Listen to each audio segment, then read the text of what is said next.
Et si le bonheur était simplement devant vous, mais que vous ne pouviez pas le voir? Bonjour à tous, bienvenue dans cette nouvelle vidéo. Alors comme vous pouvez le voir, c'est une vidéo qui change par rapport au contexte des 2 dernières semaines.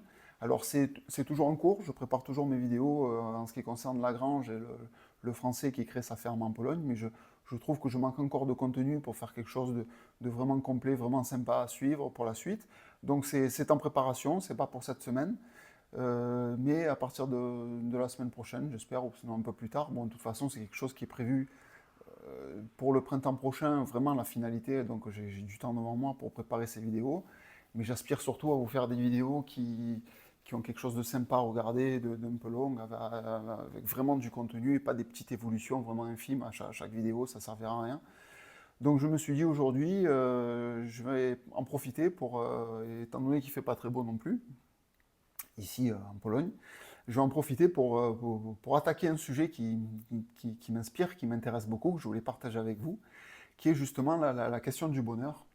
Parce que pour beaucoup de personnes, le bonheur, peut-être, c'est quelque chose qui peut être fragile, qui peut être instable, alors que je considère, moi, par ma propre expérience, qu'il peut exister une forme de bonheur qui serait beaucoup plus solide, beaucoup plus consistante et qui vous permettrait de vivre la vie d'une meilleure qualité. Alors c'est pour ça qu'aujourd'hui, ben, je m'essaye à cette vidéo, malgré que c'est pas trop mon fort, hein. J'aime beaucoup la philosophie, j'aime la lire, j'aime en parler, échanger avec une personne, tenir des propos de philosophie, échanger des idées avec des gens, c'est facile, mais se tenir un discours philosophique devant les gens, devant une caméra pour des millions, potentiellement des millions de gens qui pourraient m'écouter dans le monde entier, bon, c'est pas évident. Donc on va essayer de faire ça bien. Première des choses, je voulais signaler que il est possible que vous ne compreniez pas les propos que je vais dire. C'est pas pour autant que les propos sont faux, parce ils sont réels, ils existent. Ils sont partagés par des ténors de la philosophie. Donc peut-être il se peut que je m'exprime mal, il se peut que vous ne compreniez pas ce que je veux dire, mais ne pensez pas que, quels que soient les propos que je tienne, que c'est des conneries. Faire ce raccourci, ça serait une énorme erreur. Peut-être vous ne partagez pas mes idées, c'est bien possible. Surtout si vous avez des idées très arrêtées par rapport à la religion. Euh, ça peut bloquer par rapport à certains propos que je vais tenir, mais voilà, ces propos philosophiquement sont prouvés et ils peuvent être très utiles à mener une vie heureuse. Donc voilà, je veux choquer personne par rapport à ça, mais il se peut qu'il y ait des contradictions avec des questions religieuses ou quoi que ce soit, donc aucun souci là-dessus, chacun est libre de penser comme il veut. Je voulais simplement exprimer que ces idées-là m'ont beaucoup aidé dans la vie et m'ont permis de, de beaucoup évoluer, vraiment de partir du bon pied et d'avancer et de faire des choses incroyables que je ne me serais peut-être pas cru possible de faire dans ma vie. Voilà. Donc, pour commencer, en fait, je voulais simplement souligner que il faut comprendre le monde, l'univers en gros, mais on va s'arrêter le monde, la Terre.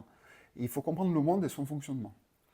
Plus vous avez la connaissance du fonctionnement du monde, et plus vous serez en capacité de vous positionner de manière correcte dans tout ça, pour être en harmonie avec les choses du monde. Alors, je vais être un peu plus précis. En fait, moi, je sépare le monde avec deux formes de lois. En fait, il y a des lois que vous pouvez accepter, adopter ou ignorer. Et en fait, plus vous ignorez les lois, et plus vous serez en contradiction avec les choses naturelles du monde, et plus vous aurez des problèmes à gérer votre vie. Votre vie, vous rencontrerez de problèmes dans votre vie. Et plus vous comprenez les règles, la nature, les choses comme fonctionnent, et vous suivez ces règles-là, et plus votre vie sera facile et donc potentiellement heureuse. Donc en fait, en ce qui concerne ces lois, je définirai deux catégories, les lois matérielles et les lois abstraites. Alors les lois matérielles, elles sont toutes simples, elles sont connues par 99% de la population, je dirais, je ne sais pas, l'attraction terrestre, les matières dures, un angle de table, hein, vous savez qu'un angle de table, pour les enfants, c'est dangereux. Et ben ça, ce sont des lois matérielles, c'est la matière. Par contre, un canapé, vous savez qu'un canapé, vous pouvez vous jeter dessus, il n'y a aucun risque. Alors, j'en parle, ça ne sert à rien, mais j'en parle, parce qu'au moins, ça montre bien qu'il y a plusieurs cadres de loi, qu'il y en a un qui est inné, qui est intuitif, qui rentre vraiment dans l'esprit des gens de manière spontanée et que ça ne sert à rien d'en parler. Mais ces lois existent, c'est pour ça que j'en parle, parce que ces lois existent. Et la deuxième chose, ce sont les lois abstraites. Et là, on rentre dans quelque chose d'un peu plus subtil, un peu plus profond. Parce que les lois abstraites, elles sont définies par des choses un peu plus compliquées. Je prendrai un exemple, par exemple la vérité. Et à partir de la vérité, ça concerne les lois de la nature, les lois abstraites, la vérité. Ce qui veut dire que la vérité, l'opposé, c'est le mensonge. Et quelqu'un qui a compris le monde, comment il fonctionne, et qui décide de servir la vérité, c'est quelqu'un qui rencontrera le moins de difficultés que possible. Par exemple, quelqu'un qui a la facilité de rentrer en permanence dans le mensonge, ben là, ce sera quelqu'un qui va rencontrer des difficultés permanentes, il aura toujours des bâtons dans les roues dans sa vie. Je vous donne un exemple tout bête. Vous avez quelqu'un, un couple, vous avez le mari qui est sorti, sans aller trop loin, qui est allé boire un verre avec des potes. Bon, il a passé 2-3 heures avec des potes dans un bar, il a 1 gramme d'alcool, il sait faire accompagner, il n'y a aucun problème, il arrive et tout. Puis il ne veut pas dire à sa femme ce qui s'est passé, parce qu'il ne veut pas marquer mal, il ne veut pas se donner une mauvaise image, donc il va utiliser le mensonge. Et il va lui mentir, mais sa femme ne va pas le croire, elle va lui dire non, non, tu me dis que oui, tu es allé au parc, mais non, je ne te crois pas, ton haleine, ça ne va pas et tout. Et en fait, à partir du moment où il a commencé à mentir, soit il se rattrape, mais il y aura des conséquences, soit il s'enfonce dans son mensonge avec le risque, le danger à quoi ça mène, quelqu'un qui n'est plus crédible à l'œil de l'autre, aux yeux de l'autre, c'est-à-dire une conséquence, le mensonge a une conséquence négative, soit se maintenir dans le mensonge, et même s'il arrive à maintenir son mensonge, il y aura toujours la suspicion, il y aura la peur d'être découvert, il y aura en fait en permanence des passions tristes qui vont se propager au sein de la personne qui utilise le mensonge. Alors que celui qui utilise la vérité, à partir du moment où vous êtes sûr de dire la vérité, vous appuyez que sur la vérité, premièrement, les gens vous font confiance, les gens vont se tourner vers vous, quand vous leur dites, mais je suis quelqu'un qui a les gens qui vous connaissent, et vous leur dites, je suis quelqu'un qui a vraiment un langage de vérité, je ferai tout pour jamais te mentir, ben, le jour où vous allez sortir une anecdote qui paraît incroyable, ben, ces gens-là vont vous donner du crédit. C'est la loi de causalité, mais au sens inverse. C'est-à-dire que là, c'est une spirale positive qui va se tourner vers vous et que même dans une situation délicate, les gens auront plus de chances de vous donner du crédit que de vous dire attention, lui, je pense qu'il me raconte des conneries. Alors c'est un sujet bête, en fait, de la vérité, mais il y a tout un tas de choses. Et comme par exemple le comportement positif, le comportement, le don de soi, l'apport aux autres, est-ce que l'égoïsme, et pareil, le don de soi, l'égoïsme, ce sont des choses qui ont, avec les lois de causalité, qui auront des résultats sur votre vie. Et plus vous comprenez que ces règles sont importantes et qu'elles sont utiles dans la vie pour que votre vie soit meilleure, et plus vous les adoptez, et plus votre quotidien sera facilité parce que les gens seront bienveillants avec vous. Vous verrez comme par exemple, si vous adoptez que des lois positives, des règles positives, les gens, par exemple, vous voyez, si tous les jours vous êtes prêt à aider votre prochain, vous êtes prêt à donner la main à quelqu'un qui est vous avez un voisin, il a un meuble à rentrer, il est tout seul, oh bouge pas, j'arrive. Ce genre de comportement. Le résultat, c'est que le jour où vous serez dans la merde, le jour où votre vie va s'écrouler pour une raison ou une autre, et ça arrive à plus de personnes qu'on le croit, il y aura toujours quelqu'un qui sera là pour vous tendre la main. Par contre, imaginez le contraire, imaginez quelqu'un qui mène une vie d'égoïste, qui vit dans son coin, qui a une belle réussite, qui gagne un gros salaire par mois, qui est indépendant, qui a besoin de personne, qui vit dans son coin. Ce genre de personne, le jour où sa vie s'écroule, si sa vie s'écroule, parce qu'il est confiant, peut-être qu'elle ne s'écroulera jamais, mais il se peut que pour certains la vie s'écroule, ben, le jour où la vie s'écroule et que vous êtes toujours comporté en égoïste, vous avez toujours repoussé les gens, vous avez toujours critiqué les gens, toutes les choses négatives du comportement, ben, vous allez rester seul. Vous allez vivre votre misère seul et votre misère va être au plus haut niveau, va être poussée à son maximum. Et ce sont ces lois, j'ai essayé de vous faire passer le message, en fait, en ce qui concerne ces lois, les lois abstraites, qui sont, à mon sens, les plus importantes, parce que c'est elles qui vont définir beaucoup de choses dans votre avenir. Quel que soit ce qui vous attend, quel que soit ce qui va se passer, personne n'est à l'abri de la maladie, personne n'est à l'abri de quoi que ce soit. Mais ce type de comportement, en comprenant les lois, on va dire, des lois universelles, ces lois universelles de manière abstraite, vont vous propulser de manière positive dans la vie. Et quand les choses sont positives, vous-même, vous allez avoir une tendance à être positif. Plus vous allez donner aux gens, plus les gens vont vous le rendre. Vous allez avoir une sorte d'échange avec les gens qui vont vous nourrir positivement, qui vont vous créer une forme de bien-être en vous. Parce que vous savez que vous donnez dans le bon camp. Vous donnez les choses qui sont le plus importantes. C'est les choses qui vous nourrissent. Et quelque part, au lieu de récupérer quelque chose de matériel en aidant quelqu'un, vous récupérez un bien-être personnel. Parce que vous êtes quelque part au service des autres. Et alors, il y a des gens que, bien sûr, ça peut s'appliquer, il y en a que non. Ceux que non, ben, vous laissez de côté parce que quelqu'un qui va profiter de vous, parce que vous êtes prêt à donner de votre personne pour aider les autres, à un moment donné, ces gens-là, il faut trier, il faut choisir quand même les personnes, ceux qui sont prêts à jouer le jeu, en fait. Mais il faut toujours donner la main en premier, toujours se préparer par rapport à ces lois. Et je peux vous garantir, rien que sur ce plan-là, les choses seront le plus positives possible. Après, malgré ça, ça ne suffit pas. C'est pas parce que vous allez être positif, avoir un discours de vérité, toujours être prêt à rendre service aux autres, que vous serez heureux dans la vie.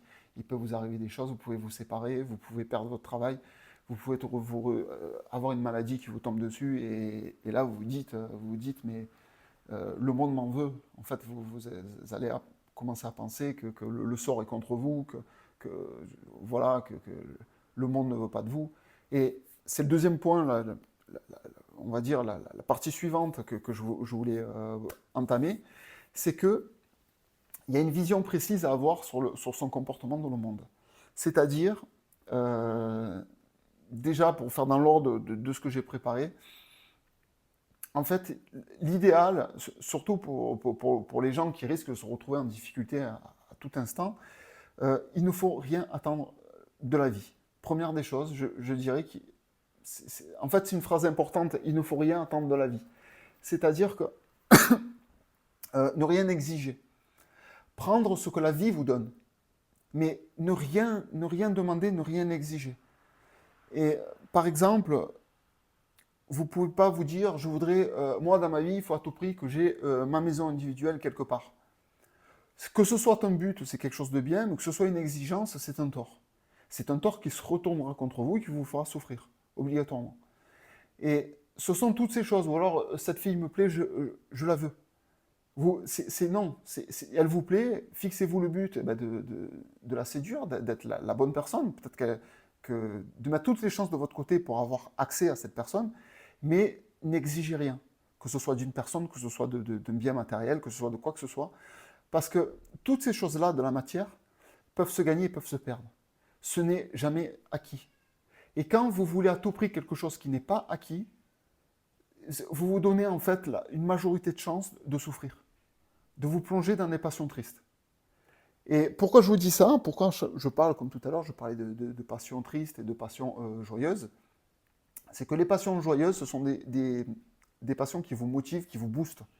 Quand le matin, vous êtes heureux, vous vous levez, vous avez une niaque, vous allez démonter le monde, quoi. Vous vous levez, vous avez un rapport à faire sur l'ordinateur, le travail, mais vous allez faire les choses un enthousiasme à faire les choses terribles. Par contre, quand vous êtes en passion triste, quand vous vivez des malheurs, que vous êtes au plus bas, vous vous retrouvez dans une situation où vous n'avez plus envie de rien. Vous avez envie de vous recroqueviller dans votre coin, n'entendre plus personne, ne plus rien voir. C'est une passion qui vous écrase, en fait. Au contraire, une passion triste, c'est quelque chose qui vous décuple, qui vous pousse. Donc, le premier raisonnement à avoir, c'est de vous dire, mais il faut que je sois tout le temps en passion triste. Il faut tout le temps que je sois en passion joyeuse.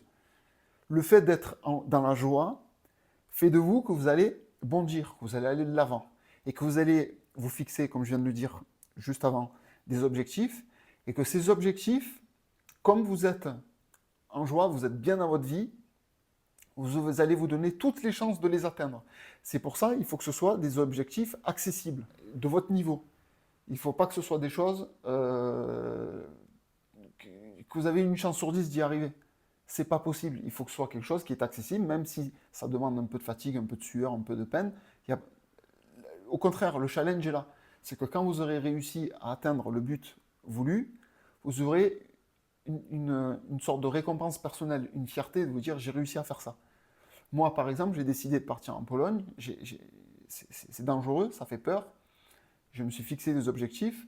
Aujourd'hui, j'ai atteint ce que je voulais faire sur ce plan-là. Maintenant, j'ai d'autres objectifs, la grange par exemple. Mais cet objectif-là a été rempli. Je me suis donné la peine. J'aurais pu tout laisser tomber. J'aurais pu avoir peur, me dire oh là là, je ne fais pas ça parce que tant ça va s'écrouler, tant je ne vais pas réussir. Mais j'ai eu une satisfaction et des passions heureuses derrière qui ont décuplé ma volonté de réussir, d'avancer dans la vie et qui me donnent toujours plus d'énergie pour faire les choses qui sont le plus importantes. Et quand vous êtes dans cette position-là, vous êtes dans un cercle vicieux qui vous pousse de l'avant. C'est pour ça qu'il faut vraiment vous concentrer sur regarder le monde tel qu'il est. Le monde est parfait. Le monde, il n'y a rien à retoucher sur le monde. Le monde, voilà, c'est là que ça peut déplaire à certaines personnes, mais bon. Le monde il est parfait tel qu'il est, et il n'est pas là pour l'homme. Le monde est là pour la totalité de ce qu'il y a sur Terre, dont l'homme. Mais l'homme, c'est mon avis que je partage avec des philosophes, le monde n'est pas là pour l'homme. L'homme n'a pas à s'accaparer le monde. L'homme a sa place dans le monde, il doit se positionner, il doit se comporter pour être en harmonie avec le monde, avec l'univers. Il doit être comme une pièce de puzzle au sein d'un grand puzzle. Il n'est pas le puzzle, il est une pièce parmi tant d'autres qui compose tout ce puzzle et qui fait que ce puzzle, une fois fini, vous avez une très belle image sous les yeux et vous avez réussi le puzzle. Ben, le monde, c'est ça. C'est quelque chose de parfait avec l'homme qui se trouve dedans. Et la chose la plus importante, c'est simplement que vous trouviez votre place dans ce puzzle. Et quand votre place est trouvée, c'est là que vous allez avoir la récompense, en fait, ce bien-être. Et quelle que soit votre position, si demain, par exemple, si demain vous perdez votre travail, bah c'est sûr que c'est une passion triste qui peut se déclarer, qui peut apparaître, et qui peut vous dire, c'est terrible, vous allez avoir peur. En fait, il faut écarter toutes ces peurs parce que c'est des passions tristes. Ça va vous écraser, ça va vous empêcher de rebondir. Il faut vous dire si c'est que ça devait être comme ça. Les causes et effets qui se sont déroulés depuis tant de temps, l'aboutissement, c'est mon licenciement. Mais c'est pas grave. Il y a autre chose derrière. Il y a des gens, si vous êtes positif, si vous êtes quelqu'un tel que j'ai décrit depuis tout à l'heure, qui est prêt à tendre la main aux autres, qui est prêt à tout donner pour les autres, des gens vous tendront la main. Et ayez confiance c'est ce que j'appelle la providence. Alors, si vous avez confiance en la providence, vous n'aurez pas cette peur, vous aurez un certain réconfort en vous qui va vous dire, de toute façon, à partir du moment où j'applique les bonnes lois, les bonnes règles de comportement, la providence finira par me le rendre. Et c'est quelque chose qui va vous soutenir, quelle que soit la situation dont vous êtes. Si vous venez de vous séparer, par exemple, avec quelqu'un, parce que ça devait être ainsi. C'est comme si, pour moi, c'est comme si c'était écrit. Ça devait se passer comme ça. Les lois des causes à effet devaient mener à ça. Mais c'est pas grave. Il y a des choses qui vont rebondir derrière. Vous pouvez rencontrer quelqu'un d'autre, vous avez des choses positives qui vont se dérouler derrière. Il y a un cap à passer parce qu'il y a un manque, il peut se passer des choses, surtout si vous avez quelqu'un vous a quitté. Par exemple, si même vous subissez la perte d'un emploi, c'est quelque chose que vous subissez. Mais comme je vous dis, le premier raisonnement à tenir, c'est se dire, ça devait être ainsi, parce que si c'est arrivé, c'est que ça ne pouvait pas être autrement. Tout ce qui arrive, c'est que ça devait être comme ça. C'est pas le coup du hasard, c'est que les causes et les effets ont mené à ce que le résultat soit cela. Et ça, c'est indiscutable. Et c'est à vous, à bien vous orienter pour l'avenir, à bien vous positionner dans vos passions tristes et vos passions joyeuses, pour favoriser les choses, pour que les causes à effet soient que ça va se dérouler comme ça, mais de manière positive. Les choses peuvent être positives ou peuvent être négatives selon les causes et les effets que vous aurez créés. Donc si vous êtes mal, que vous êtes en dépression, il n'y aura que du négatif qui va vous tomber dessus. Il faut vous dire, la providence va me soutenir, donc j'ai confiance, je me sens protégé, je me sens pris en main par la providence, je vais de l'avant, et même si c'est pas de suite, même il faut se persévérer, même si vous allez prendre des coups dans les genoux, que vous allez tomber encore une fois, derrière ça, vous finirez par rebondir et atteindre les objectifs de votre niveau, des choses qui ne sont pas mirobolants, mais des objectifs atteignables dans votre vie, et vous allez les atteindre. Parce que vous êtes fixé ce but et que vous y croyez. Enfin, euh, voilà, j'espère que j'ai été assez plutôt précis. C'est pas évident. Il y a beaucoup de convictions. Vous voyez, moi j'y crois, j'y suis. C'est ce qui, c'est la manière dont je vis ma vie en permanence. Donc, je me prends pour exemple. Malgré que je me suis mis dans un danger terrible, j'ai une certaine réussite parce que je sais que j'ai tout fait pour me positionner de la meilleure des manières vis-à-vis de la Providence, vis-à-vis de ses lois. Et, et je trouve que ça me réussit. Et je me dis pourquoi ça ne pourrait pas réussir à tout le monde. Ça, en fait, si ça peut réussir voilà, si ça me réussit à moi, je pense que ça peut réussir à tout le monde. Donc, voilà pour ce sujet. Ben, écoutez, pour une fois, j'espère qu'il y aura du monde qui va la voir, parce que dès que ça parle un peu de philosophie, je fais beaucoup moins de vues. Mais pour ceux qui m'ont suivi, vous voyez que le sujet est profond et qu'il est intéressant. N'hésitez pas à me dire vos points de vue. Franchement, même si vous avez des questions, si vous voulez, j'ai plus de facilité à me prononcer sur le sujet en échange avec une personne, plutôt qu'en faisant des vidéos devant un truc carré qui est devant moi. Donc voilà, n'hésitez pas, j'ai encore plus de facilité dans un échange pour parler de ça qu'en faisant des vidéos. Je voulais souligner aussi, je fais ma petite pub ben, pour m'en sortir, parce que je ne suis pas monétisé sur YouTube, je fais pas assez de vues, j'ai pas assez de followers encore pour l'instant, j'espère en gagner avec le temps, mais ce n'est pas encore le cas. Je propose sur eBay, sur Le Bon Coin, comment on appelle ça, des petites bougies funéraires pour... j'ai déjà fait une petite vidéo sur ça dans une ancienne vidéo que j'ai publiée il y a quelques semaines maintenant. Mais voilà, j'en reparle. Vous tapez bougies funéraires sur Le Bon Coin ou sur eBay. Vous aurez les annonces où je propose, c'est moi qui vous les envoie, où je propose des bougies, étant donné que c'est bientôt le 1er novembre, la fête des morts. Je pense que ça peut être quelque chose de vraiment très bien pour vos familles, ça peut être un très beau geste. Et en plus, quelqu'un qui m'achète, par exemple, cette bougie, eh bien, il participe à me faire vivre. Alors, vous voyez, cette fois, je ne demande pas de don, mais peut-être m'acheter un objet, ce genre de bougie, surtout que bientôt la date va s'y prêter. Donc ça vous permettra de faire un beau geste pour quelqu'un que vous avez aimé dans votre vie. Et moi, en plus, ça participe à me faire vivre et à me pousser à continuer à faire ce type de vidéos et à proposer du contenu, que ce soit sur mon cadre de vie ou alors que ce soit de manière sur les idées, sur la philosophie ou sur la politique. Enfin, il y a plusieurs sujets que j'aime traiter. Donc n'hésitez pas à aller voir ces annonces. Il y a le lien dans les souscriptions. Et je pense que je vais faire une petite incrustation qui va montrer, le poste de vente sur Le Bon Coin, je pense, ou eBay. Donc voilà, c'était ma petite pub pour finir cette vidéo. Donc comme vous le voyez, soyez indulgents, je suis un amateur, je suis quelqu'un qui partage des idées, des bonnes idées, des idées qui peuvent rendre service à beaucoup de personnes, qui peuvent être très utiles. Mon but à moi, c'est justement le bien commun, le don de soi. Alors, je suis loin des Français, mais au jour d'aujourd'hui, ben, je suis en capacité. La seule chose que je peux donner aux Français, c'est des belles idées, voilà, de l'encouragement, du réconfort par rapport à des propos comme ça. La vie peut être belle pour tout le monde, quel que soit votre parcours, quelles que soient les difficultés. Si vous avez la bonne philosophie, vous pouvez voir la vie de la plus belle des manières. Voilà, je vous remercie à tous de m'avoir écouté jusqu'à maintenant et je vous dis à très bientôt pour la prochaine vidéo. Au revoir.